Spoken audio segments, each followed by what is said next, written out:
tem grupo hopi entusiasta ao que ab involve o workshop que nós organizar. É workshop que não eigenlijk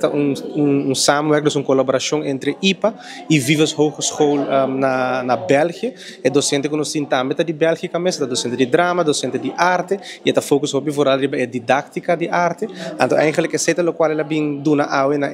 maestro na nível, pero também nós temos alguns estudantes que na IPA, nós temos maestro na de ensinança primária, dus de kleuter te zesde klas, pero também nós temos maestro na de voortgezet onderwijs, dus MAVO ko e HAVO na. Então, o workshop eigenlijk está para tour de nang, para não por sinha e há inspiração de como não por hinka nang les de arte eigenlijk de outro. Wanneer we zo'n dat tem hopi exemplo lang prático, dus dat hopi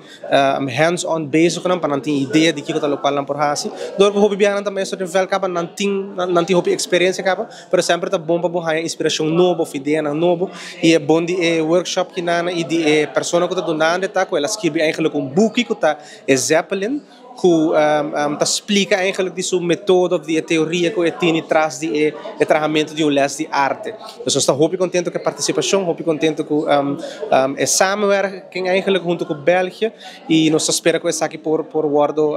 que nós por continuar com essa aqui. Me quero tomar a oportunidade para agradecer naturalmente Koen Krulmes, que é voor de Belgica, a Hogeschool Vivas que está na Belgica, IPA, a directie, a coordenator vooral de CDPC, que a querer de ideia e querer de nós para nos por fazer essa aqui possível, e também naturalmente de meu colega na arte, me tem Esmeralda, me tem Shannon que está conosco, junto nos por aí que essa aqui tem outro, e também a JFK que dá nos oportunidade e espaço que não para dar workshop de ruimte que não.